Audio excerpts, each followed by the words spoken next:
If our schools are going to flourish, someone has to take responsibility for what's going on. And someone has to take responsibility in a way that pulls these groups together. These people are worth something. Everyone, every student, every parent, every board member is valuable. They're all needed. They all have something to contribute. They all have gifts to bring.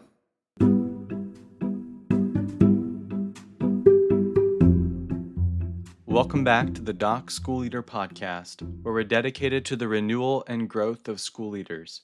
I'm your host, Kyler Martin.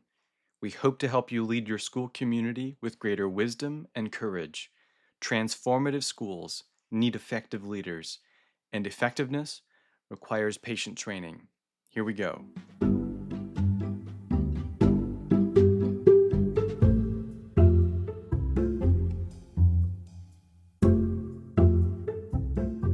Why have an administrator? What can an administrator do in terms of the relationships around the school? Steve Brubaker makes the case that administrators inhabit and manage the complex meeting place of all the people involved in a school. It's a position of influence to be used not to lord it over others, but to serve them. And I quote, "Administrators exist to serve the servants," says Stephen. Schools that lack these people are hampered in their efforts to grow. Specifically, administrators are in a position to nurture growth in these two ways: valuing the diversity, where each person with whom and for whom we labor is worthwhile, and where it is one of the administrator's primary roles to reveal and maximize that worth.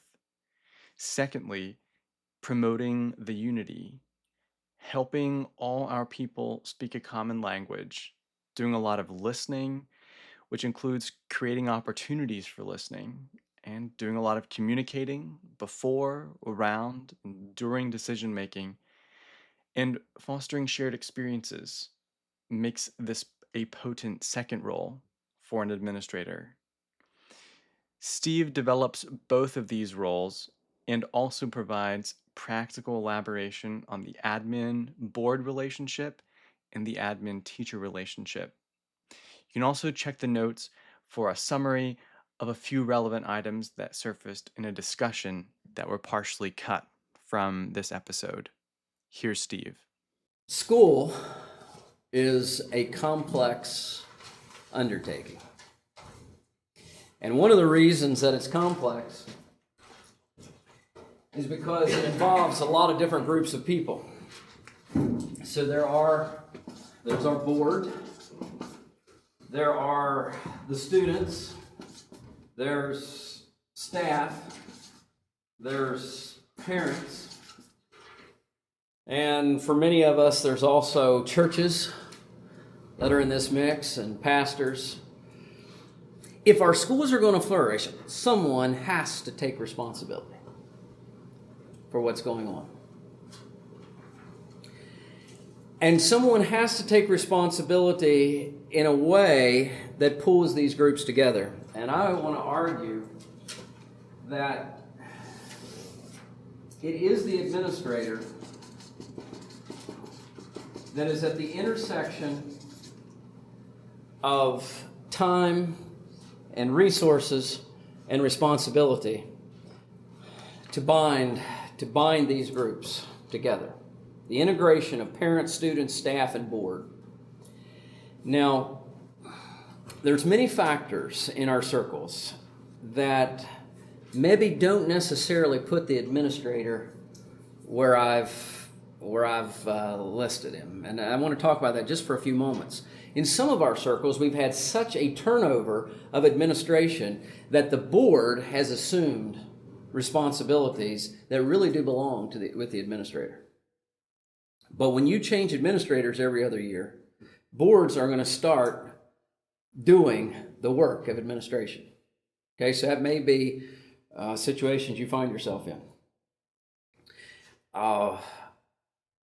Another thing that happens is that sometimes particularly in our smaller schools, when we may have only ladies involved, and none of them are comfortable taking some lead roles, and maybe they shouldn't be, but we won't get into all that. But that forces someone else, often a board member, to take the role of an administrator.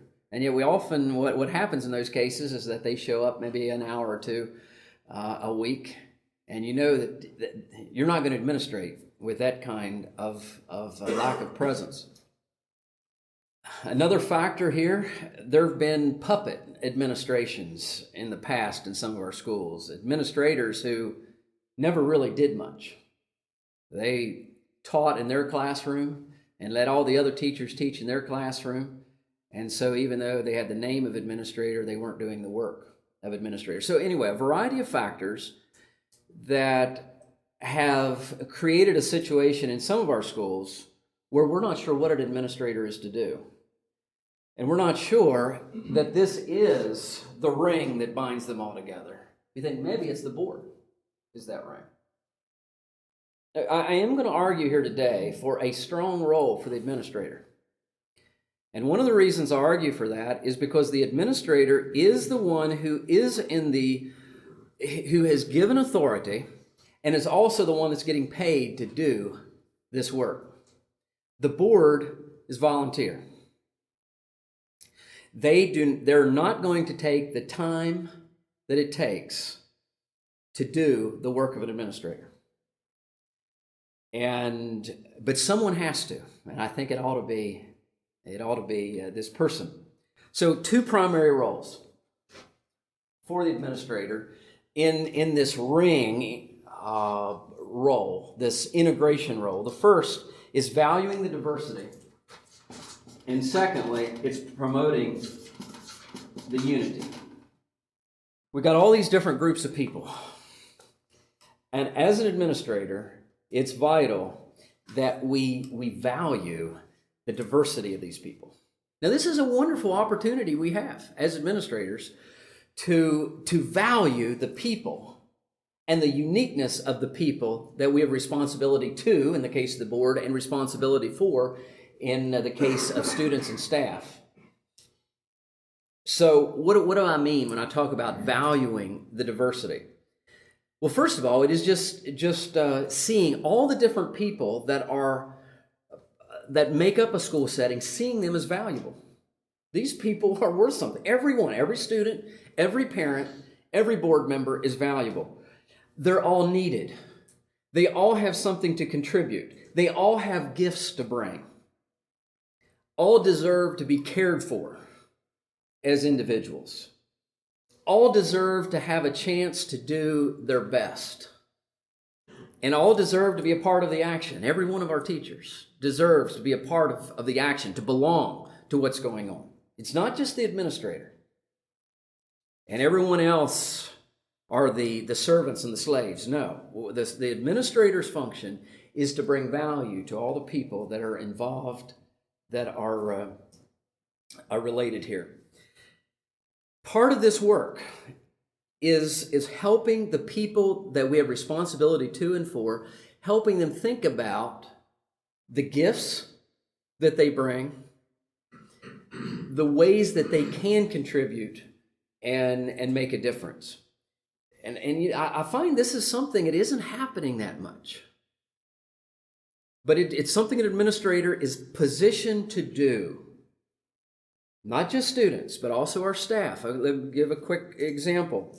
A number of years ago, we had a teacher in our school that we was doing okay, but it was fairly obvious that this person had a lot of skills, a lot of capability that really was not being realized in the classroom.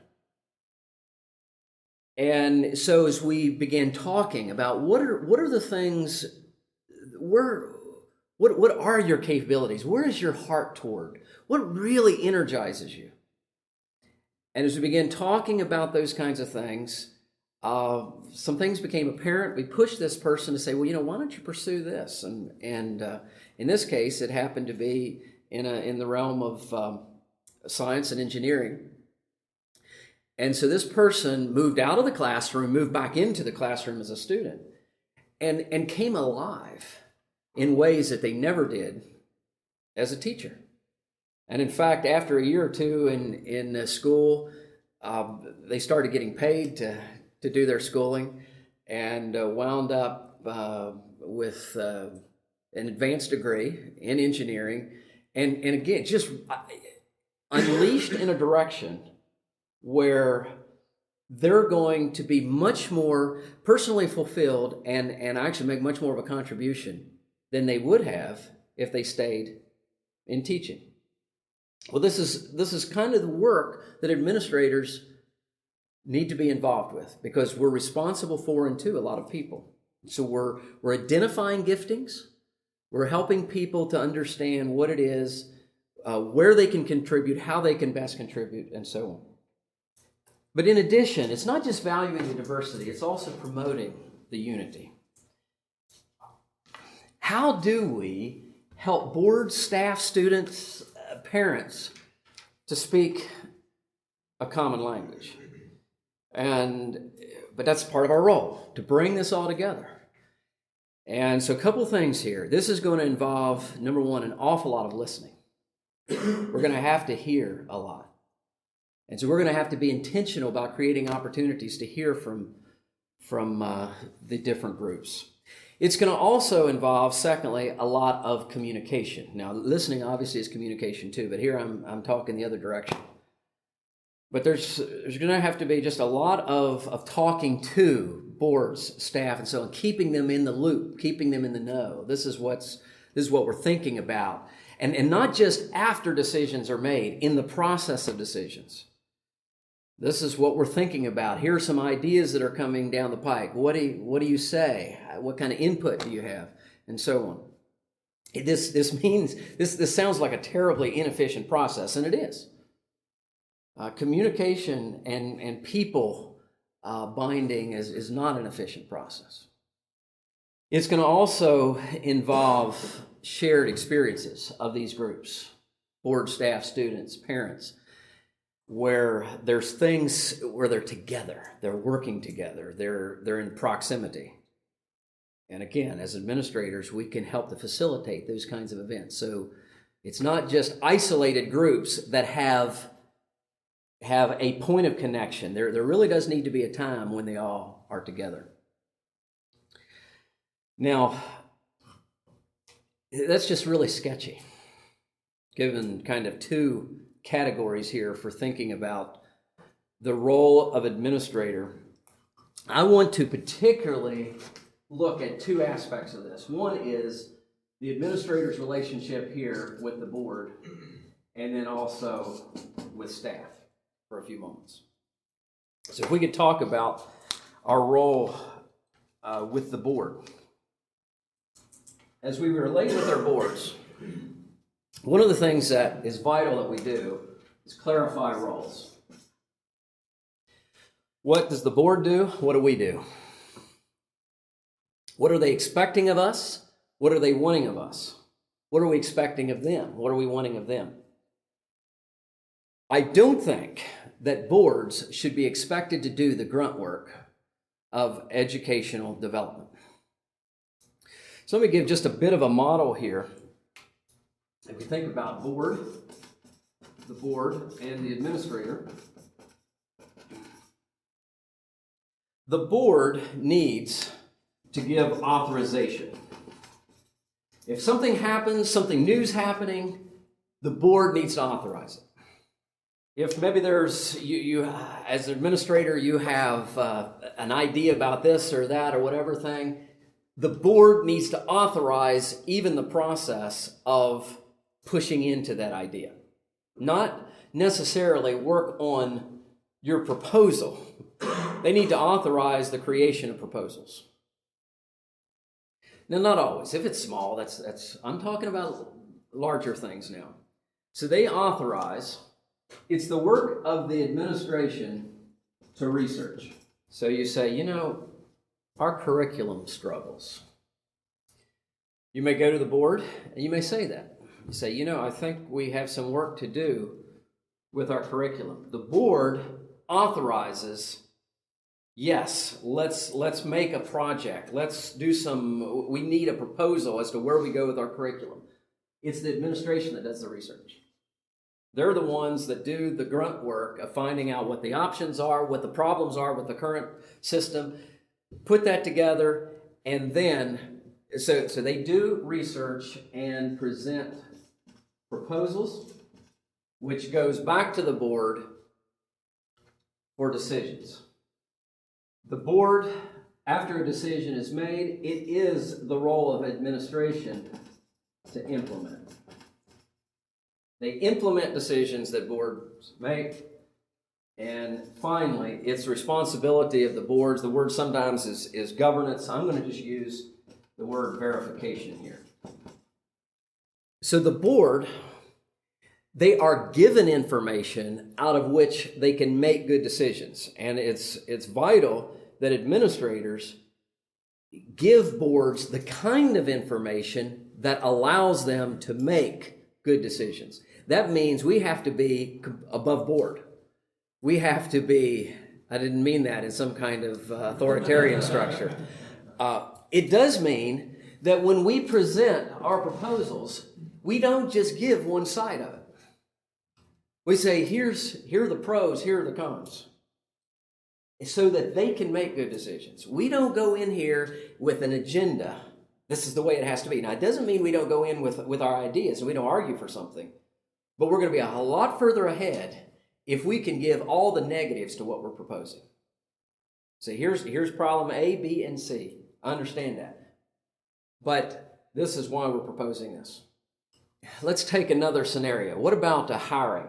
I don't know how your boards do this, but it seems to me that the administrator ought to be the one who is at the center of the hiring and firing, if you do that in your schools, process, not the board. Now, the board needs to be involved.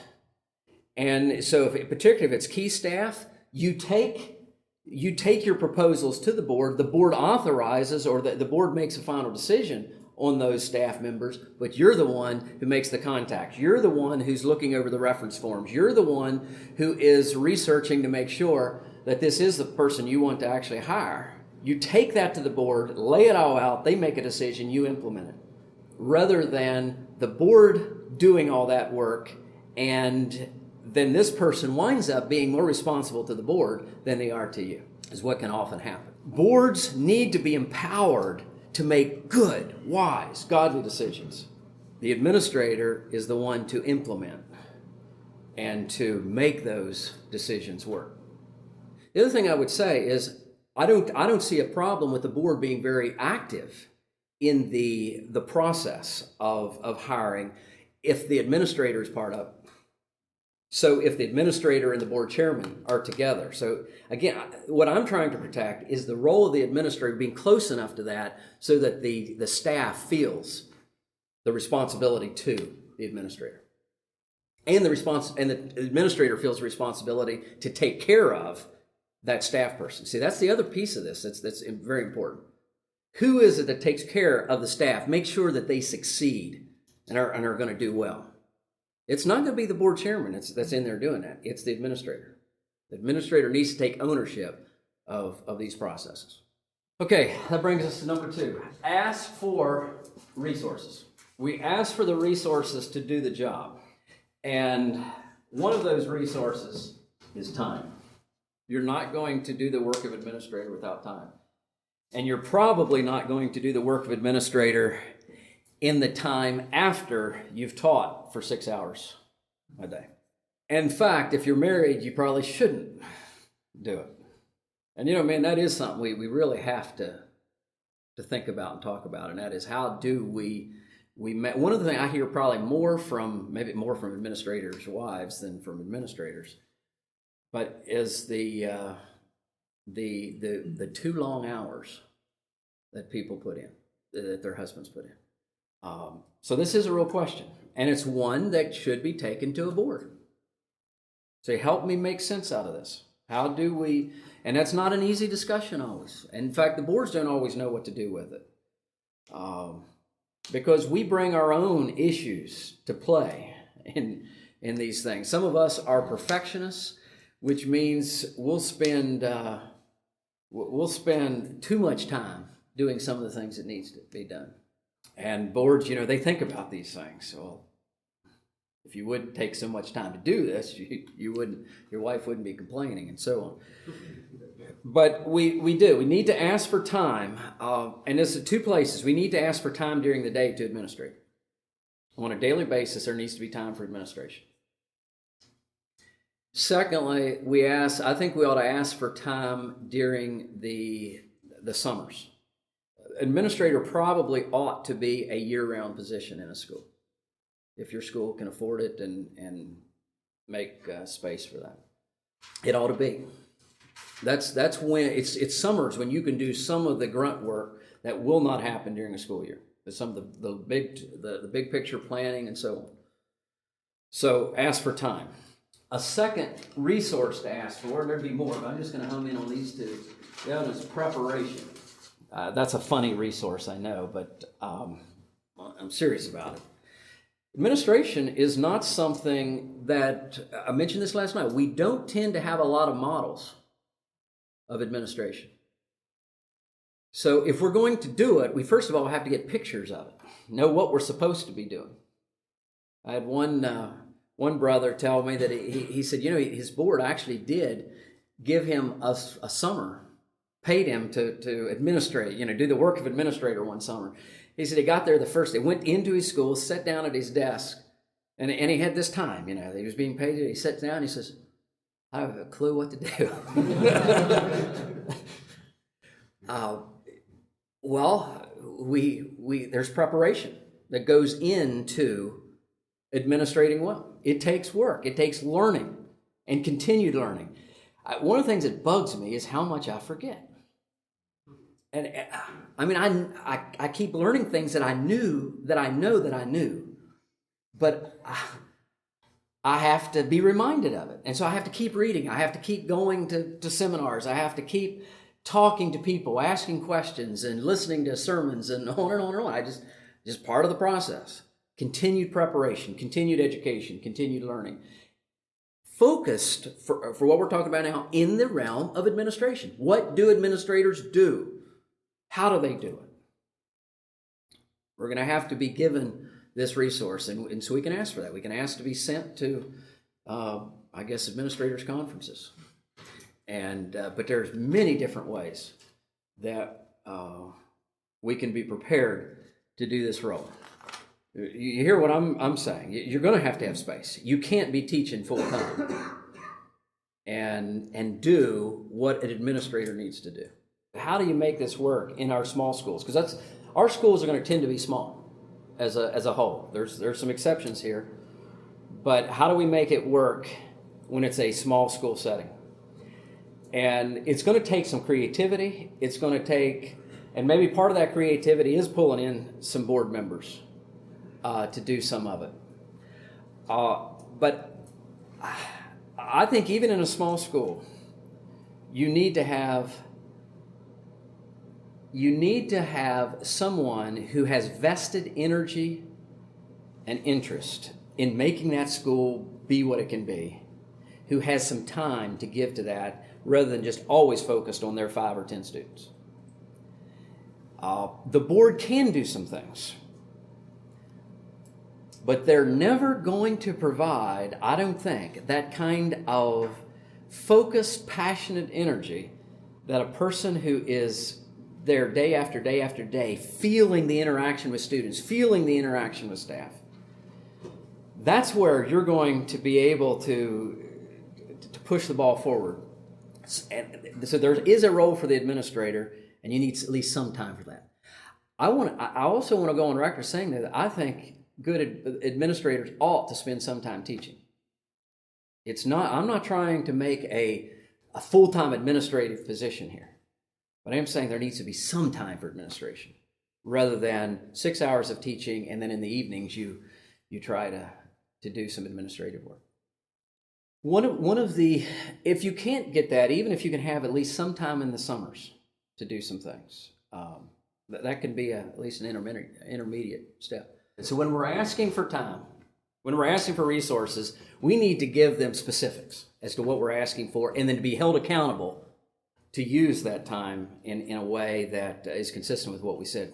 But when we go and ask for time, I don't think it's just a matter of saying, this is the time we need. Now, y'all solve the problems related to it. Part of our asking needs to be, this is what I need. Now, here are ways we could actually free up me to do that. So we can be proactive about giving proposals that can work rather than making them come. That's some of the reasons they resist some of this stuff is, well, we don't know how we could make it work with you being only, off a couple classes. Will you come up with those proposals? Here's how we could make it work. And they're going to be much quicker to respond to that. When you propose, I don't know how you figure out how much time you need. Talking to your brothers is one of the ways, but the more important thing, I think, is coming up with a way how you could be freed for that amount of time. Let me get to this last of this section. The third, ask for accountability. And we've kind of bumped into that. Ask to be monitored. Ask them to check up on you, whether you're doing the work of the administrator. The categories that Gerald was talking about. This is the things I'm going to do. Now, checkups. And again, this is where that annual report can be a good thing. Where here are the goals that we set for last year. Here's how we're doing with those goals. That's accountability. One of the things that I have to do there at FB is to write a monthly report to our board. They're not close, and so every month I sit down and just write up, this is what's happening, this is the bad things we're hearing, here are the good things, and here's the mediocre. Well, that's a lot of accountability in that process, because then they're asking, well, what about this? When I do see them, they reference those kinds of things. So let's ask to be held accountable, ask to be monitored. Well, let's transition here to thinking about, instead of our responsibilities to and with the board, what about the teachers that we're responsible to? And I talked about it as being leading the team, and I think that's an important concept just right off the bat. It's not the CEO of the group. We're a team, and as an administrator, we're the chairman of that group. Now that might be a little too little authority, it feels like, but not. We're a team. We work together, and it's a responsibility as administrator to keep this team working together. And so I've helped to identify the different gifts that the team contributes. Max Dupre said this about leaders. Leaders exist to absorb pain, not inflict it. Leaders exist to absorb pain. Leaders exist to absorb pain, not inflict it. Now, what do you think he means? And maybe particularly as you think about leading your staff, what do you think he means here? I'm intrigued with the statement because I think sometimes we can see leadership as asking people to do the hard work, and we delegate all the hard work of teaching. And whereas an administrator's role really is to serve the servants, it's to serve the teachers and free them to be able to do their work. It's to remove some of the distractions around so that they can just get in there and teach with freedom, teach with authority. But we shield them from some of the distractions. We provide resources so that they can do their work. We give them what's needed so they're able to go in there and just focus on their responsibility. Not putting burdens on them that make it difficult to do well as a teacher. We inflict the pain we inflict the pain. We absorb the pain so that they have more freedom in their responsibilities. Well, we can love our staff. I have two things down. First of all, a healthy work environment is one way we love our staff. We love our staff by creating a healthy work environment.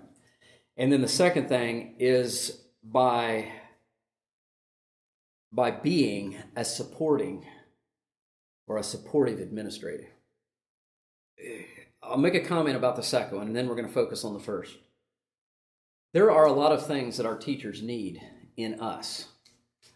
They need, in their administrator, they need an advocate. They need a person, they need a servant. They need a resource provider in us. They need an administrator who's clear about expectations.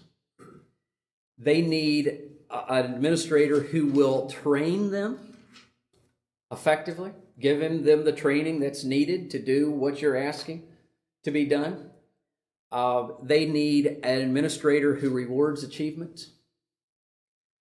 They need administrators who are willing to forgive mistakes in the classroom. This is a tough job. Teaching is a tough job. There's going to be mistakes made. And administrators who can forgive that, forgive when mistakes are made. Okay, we could go on. Let's go back to what does a healthy environment look like for our staffs? A healthy working environment. Let's try to list some characteristics of that. Joy. Amen. Yeah, it's a place where there's some. I'm going to add laughter to that. It's just we enjoy working there. There's times of laughter. There's times of fun. There's times of celebration. You break out in my case, it's the Pepsi from time to time. Okay, good. What else? And you see, there's nobody that can start creating those climates like an administrator can. Okay, what else? Trust. It's almost identical to what I have down here. I have the word trust, and that people can say what they think. They know that the environment is such they're not going to be penalized or cut off if they go ahead and raise an issue. Good. What else? And one of the resources that I want to suggest here is this one called the 5 Dysfunctions of Teams. One of the dysfunctions is a team that can't disagree on anything. Okay, good. What else? Healthy work environments. What do they look like? One of the things that you're picking up there is that it is important for the staff to actually do things together, and not just formal things, but meetings are important. We have our jokes about meetings, but meetings are absolutely invaluable, and we ought to think in terms of a variety of kinds of meetings. The informal meetings is one, but the early morning check-in meetings can be important. The weekly meetings, that's an obvious one. But then what about periodic, quarterly, or annual long meetings where you tackle some big issues? So times when it's just the staff together working on things. Well, there's a lot more we could say here, but this is the opportunity we have as administrators. Unlike just about anybody else in the school, probably anybody else, we have an opportunity to do something here about a work environment. Wonderful opportunity. How can we make a place where people just love to work? Chuck Swindoll, and I seldom quote him, but I heard that he said, if somebody comes to work in our church, we guarantee that they succeed. Now, I'm sure that the actual working out of that can be messy, but I thought, what a wonderful idea anyway, or at least goal. And I think sometimes we have this idea more of competitiveness, that it's the teachers are kind of, we have our sphere and we have our territory that we have to protect. Rather than an atmosphere, we are for each other. We are going to help each other succeed. And as administrators, that clearly does need to be our goal. Every one of our staff, we're going to do what we can to help them to do well, to be a success here at this school. Well, let's just close with prayer. Father, being an administrator really it's an opportunity.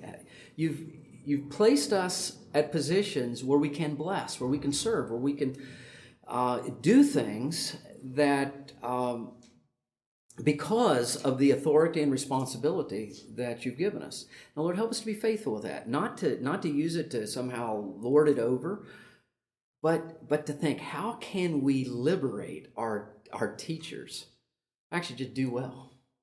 and to be a success in their classrooms.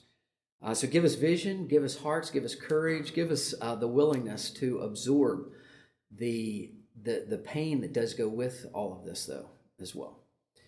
And we pray for this in Christ. Amen.